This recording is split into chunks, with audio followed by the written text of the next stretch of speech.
Welcome to Uttar Pradesh, the land of Buddha.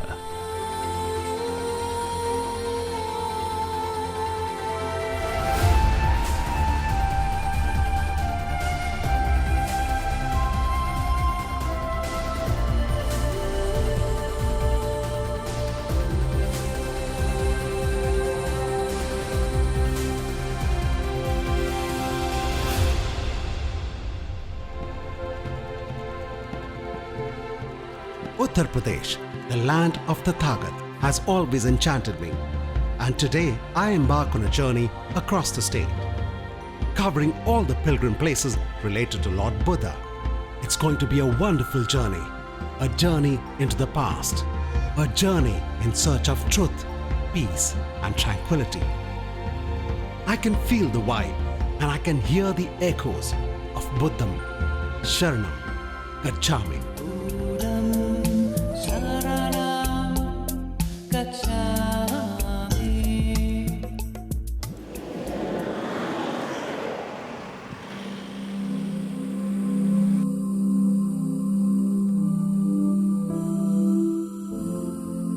First halt of my pilgrims, ancient city of Gachhami. During the time of Buddha, Gachhami was the capital of the powerful Vats kingdom. It was a prosperous and wealthy city and an important trade route due to its connectivity with the river Yamuna. During those days, rivers were an important means of transportation of goods to conduct business and trade. The legendary king Udayan was the ruler of the city, and his queen Syamavati was an ardent follower of Shakyamuni.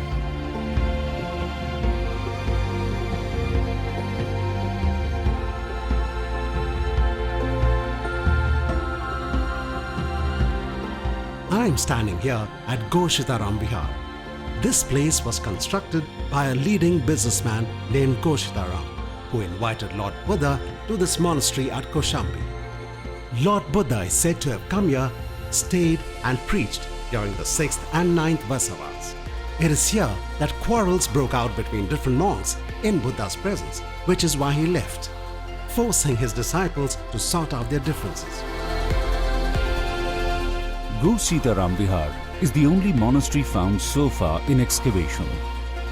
However, Buddha takes mention in two other monasteries, Kukutaram Vihar and Pavarikaram Vihar.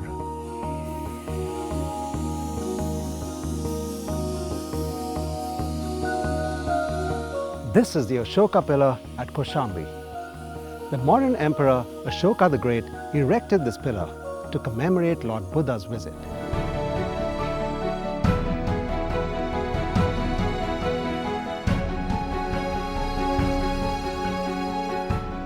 Whether you're a pilgrim or a tourist, the beautiful shrine of Sri Lankan monastery is worth visiting in Gachhami.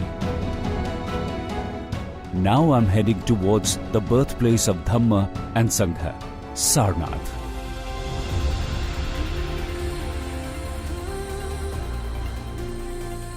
Sarnath is one of the 4 holy places associated with Lord Buddha. It is here that Tathagat preached his first sermon to his 5 erstwhile companions, laying the foundation to the very first Buddhist sangha. From here, Buddhism rose to prominence and spread across various empires within India and beyond these borders.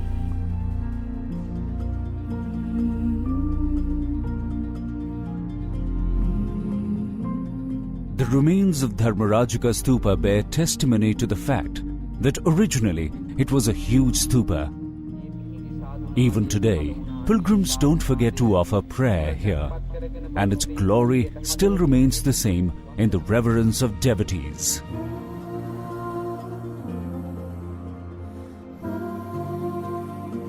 Namo Buddhaya.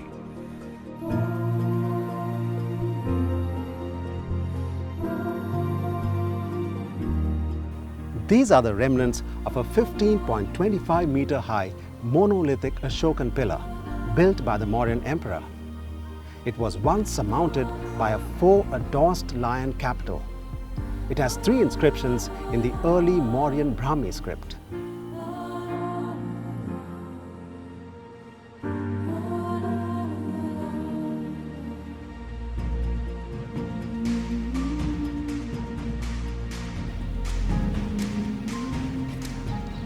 Mool Gandhkuti is a remnant of a huge temple, which perhaps marks the spot where Lord Buddha would sit in meditation. Its thick walls were obviously meant to support a lofty superstructure. It appears the temple was built during the Gupta period.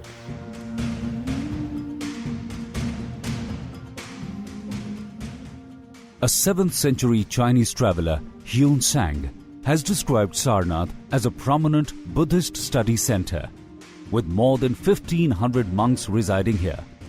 Archaeological remains of once huge structure strengthens this fact. Dozens of motif stupa, shrines, like Panchayatan Temple, are spread across the complex. It's a once-in-a-lifetime experience being here, so majestic, so peaceful.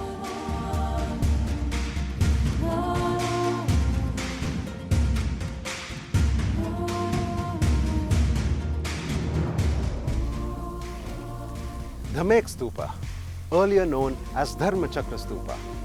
It perhaps marks the spot where Lord Buddha preached his first sermon. The grandeur and hugeness of Dhammika Stupa seems to reflect the splendor of Buddhism. It is a massive brick structure which seems incomplete when observed from the top. Circumambulating the path of this pre-Ashokan ancient stupa was like walking under the shade of Lord Buddha. Chaukhandi Stupa nearby is also no less important. It is built at the place where Tathagat met his first disciples on his way to Sarnath. The octagonal brick tower was added during Mughal period.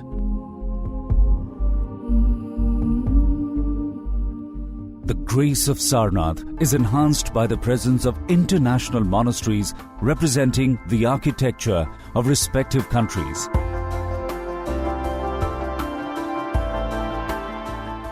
Like Japanese, Thai, and Sri Lankan, etc.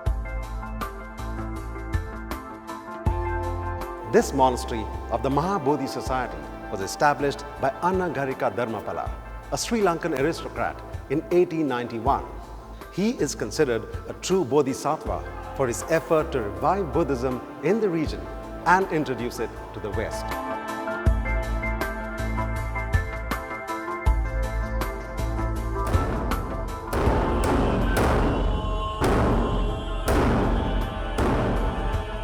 The beats of huge drum and unique rituals at Japanese monastery enriched my soul.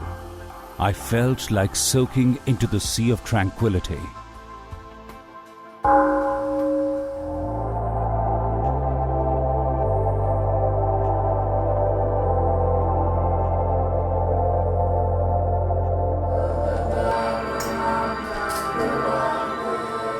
Visiting Vajra Vidya Institute at Sarnath was an out-of-the-world experience.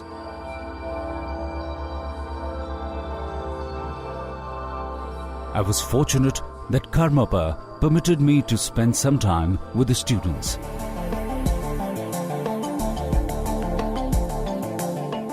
And I was informed that these students came from different countries of the world to study Buddhist philosophy.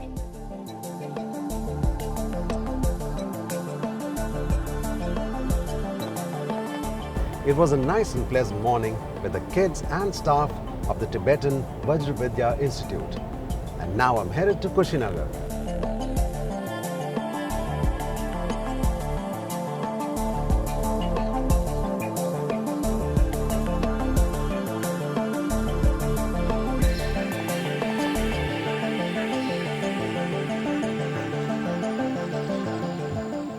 Kushinagar, earlier known as Kushinara, was the ancient tribal capital of Malas. It is one of the 4 most important places in Buddhism and has the most important sites representing the last days of Lord Buddha. And all the sites are within walking distance of the hotels in the area.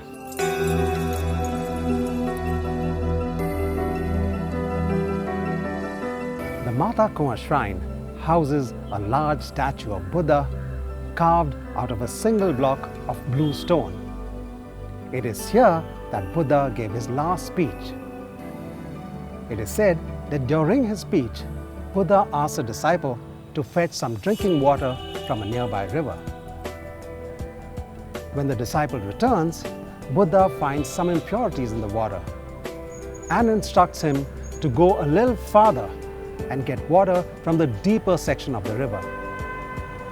He then compares this pure water to how we should look deep within ourselves to find clarity of thought and purity of our soul. The main Nirvana Stupa and the Mahaparinirvana temple form the focus of the extensive excavations in this area. It is here that Buddha took his last breath and attained parinirvana on the full moon day of the Vaishakha month.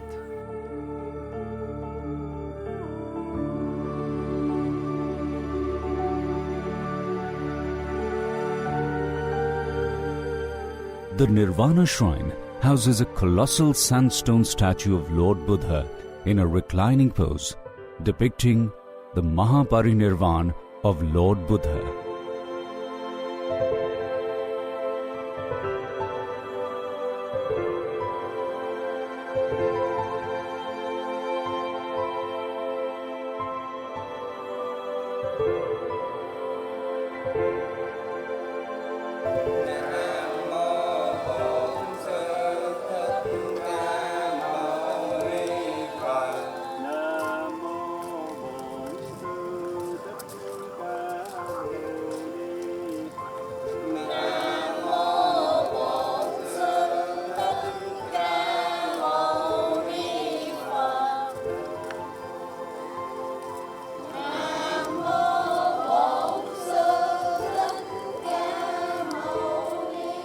Ramapar Stupa, also known as Mukut Bandhan Chaitya, is situated near a pond called Ramapar and is the cremation place of Lord Buddha.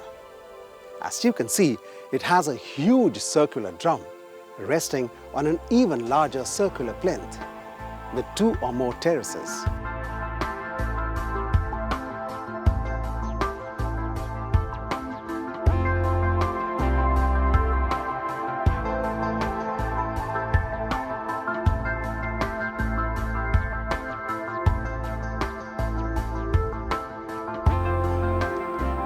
At the time of the passing away of Tathagat and after his cremation, a dispute broke out between various kingdoms over the ownership of his relics. Eventually, a Brahmin named Drona resolved this dispute by dividing the relics into 8 portions and distributing them between various kingdoms, tribes, and individuals.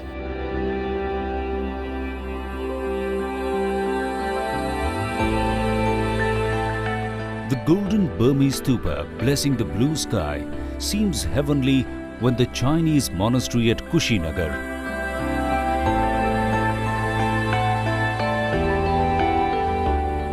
reflects the Chinese way of Buddhism.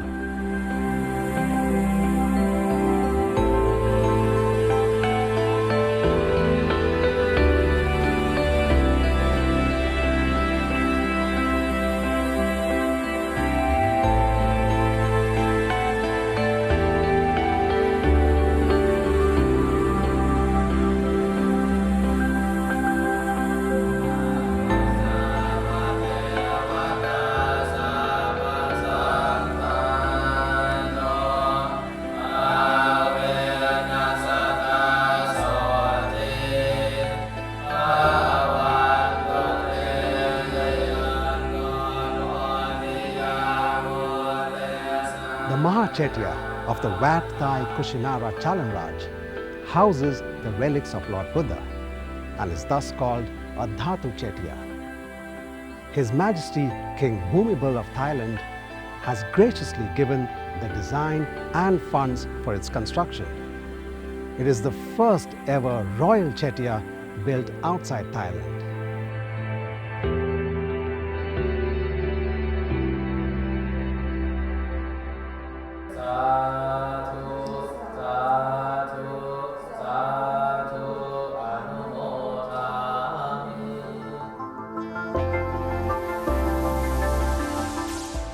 It was the blessing of Buddha that luck favored me, and at the Thai monastery, I got the rare honor of sharing daily routine and rituals of monks.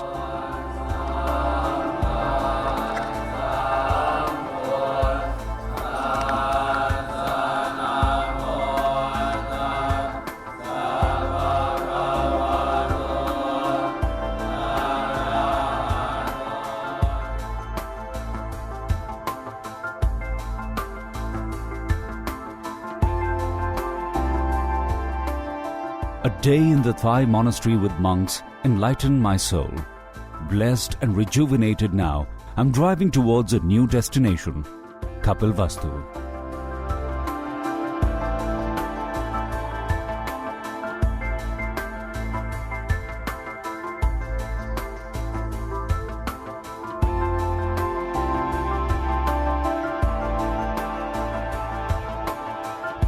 The sight of the ruins of huge palace of King Shuddhodhan at Kapilvastu transferred my soul to thousands of years back. Here in this soil, Prince Siddhartha spent entire childhood in opulence. It was here he came across the bitter truths of life. Although his father provided Prince Siddhartha with everything they could ever want, the future Buddha felt that material wealth was not life's ultimate goal. And at the age of 29, he left the palace to become an ascetic.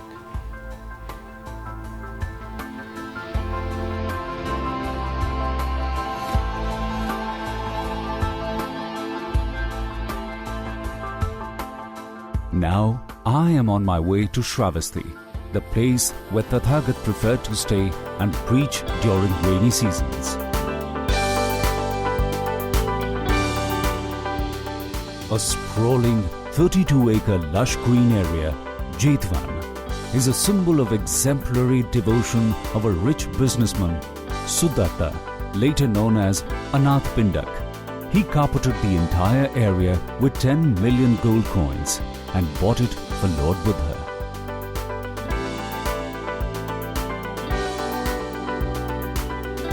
At Gandhkuti, it seems Lord is sitting nearby with a tranquil and peaceful smile and replying to our silent chants and wishes.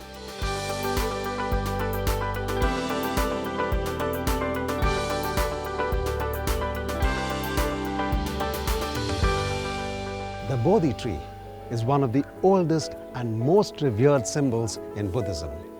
It is believed that this is a sapling of the original tree at Bodh Gaya, under which Lord Buddha attained enlightenment.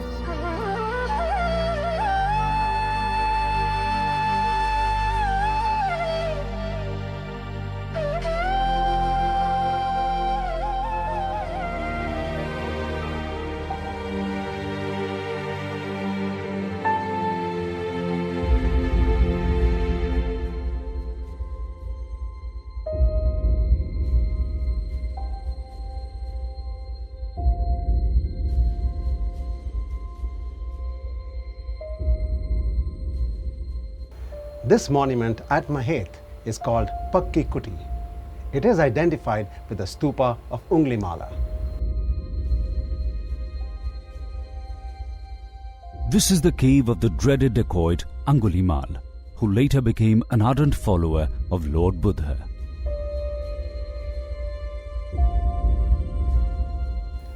This is the most important excavated structure at Mahet and is known as Kachi Kuti.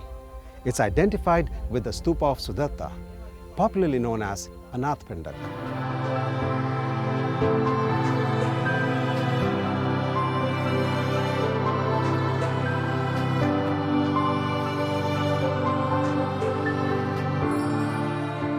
The tradition of devotion started by Anath Pindak still continues in Dane Maha Mongkol Chai. This unique meditation center for world peace was set up by Maha Upasika Sithipol Bongkot of Thailand. A 33-meter-high golden Maha Mongkol Chai Buddha statue bestows blessings to the whole mankind across caste, creed and religion.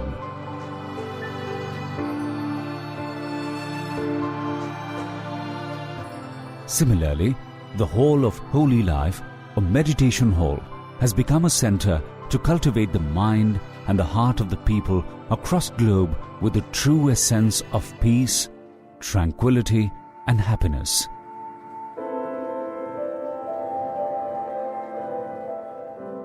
After a long, enlightened journey across Uttar Pradesh, I'm driving towards my last destination, Sankisa, near Farrukhabad.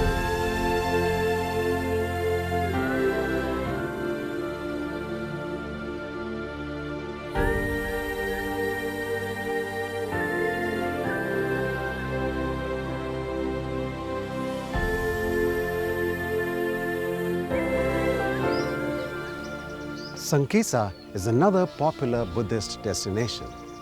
It is the only place that houses a unique Ashokan symbol with an elephant on top, instead of the widely popular 4 addorsed lions. Peaceful and vibrant monasteries of different countries at Sankisa are refuge for the seekers of truth, inner peace, and for the followers of Tathagat.